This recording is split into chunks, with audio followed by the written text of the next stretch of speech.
তিন বিষয়ে রাজনৈতিক দলগুলোর যৌথ সিদ্ধান্ত চায় সরকার, এক সপ্তাহের আল্টিমেটাম। প্রার্থী চূড়ান্ত করতে বিএনপির স্থায়ী কমিটির বৈঠক। নির্বাচনের উপর নির্ভর করছে দেশ কোন দিকে যাবে, এমনটাই মন্তব্য সিইসির। পৃথিবীকে ১৫০ বার উড়িয়ে দেওয়ার মতো পরমাণু অস্ত্র আছে যুক্তরাষ্ট্রের। ইরানে ৮টি পারমাণবিক বিদ্যুৎ কেন্দ্র নির্মাণ করবে রাশিয়া। দারুণ জয়ে রিয়ালের সঙ্গে ব্যবধান কমালো বার্সা।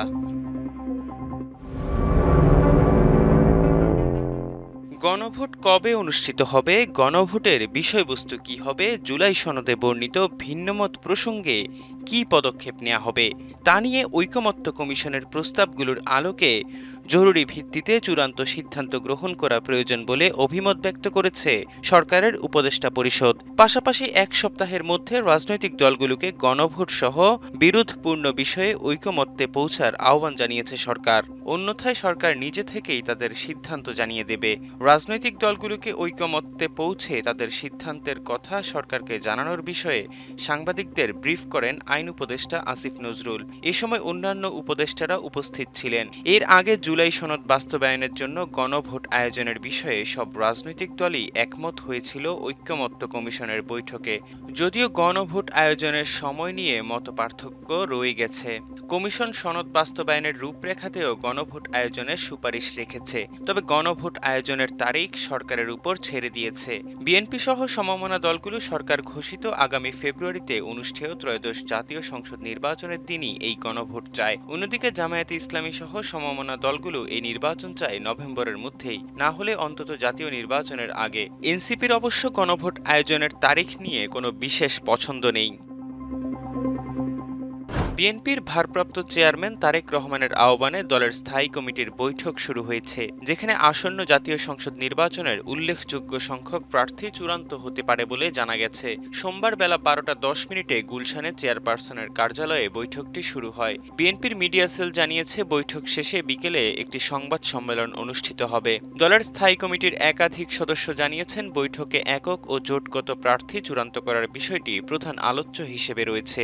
গুলশানে অনুষ্ঠিত এই বৈঠকে স্থায়ী কমিটির সদস্যরা সরাসরি উপস্থিত আছেন, আর লন্ডন থেকে ভার্চুয়ালি যুক্ত হয়ে সভাপতিত্ব করছেন তারেক রহমান। একই সঙ্গে বিভাগওয়ারি সাংগঠনিক সম্পাদকদেরও দুপুরে গুলশানে উপস্থিত থাকতে বলা হয়েছে।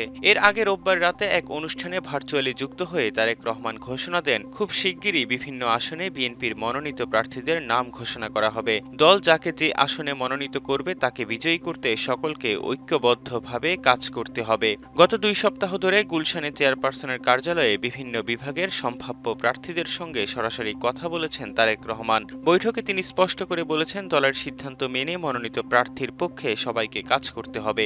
দলীয় সূত্রে জানা গেছে, প্রথম দফায় প্রায় ২০০ আসনে প্রার্থীর নাম ঘোষণা করা হতে পারে। বিএনপির স্থায়ী কমিটির সদস্য সালাহউদ্দিন আহমেদ সম্প্রতি জানান, নভেম্বরের প্রথম সপ্তাহেই প্রায় ২০০ আসনের প্রার্থী তালিকা প্রকাশের পরিকল্পনা রয়েছে।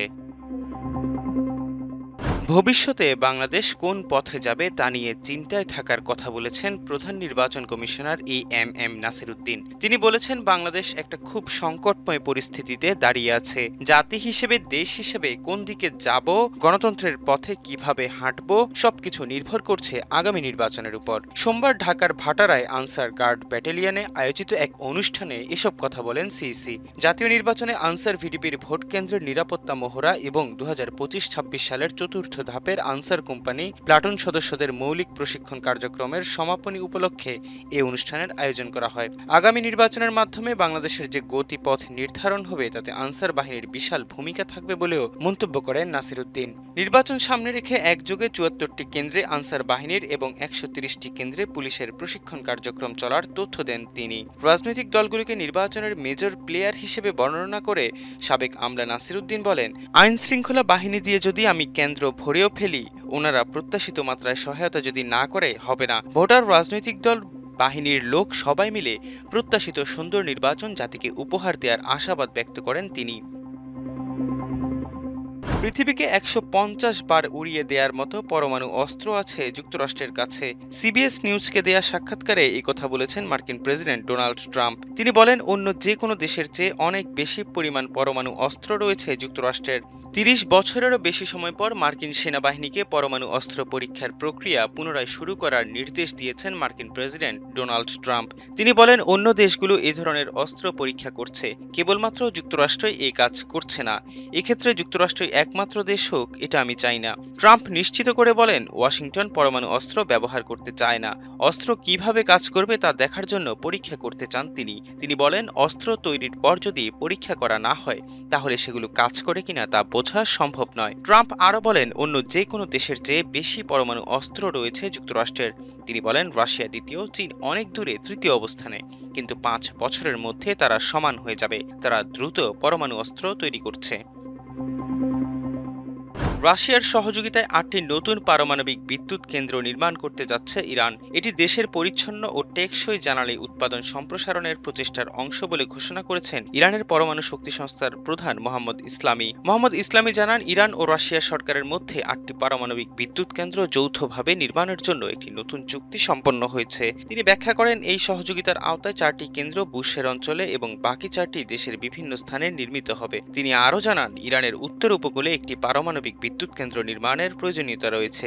রাশিয়ার সহযোগিতায় নতুন বিদ্যুৎ কেন্দ্রগুলোর নির্মাণ ইরানকে ২০,০০০ মেগাওয়াট পারমাণবিক বিদ্যুৎ উৎপাদনের সক্ষমতা অর্জনে সহায়তা করবে।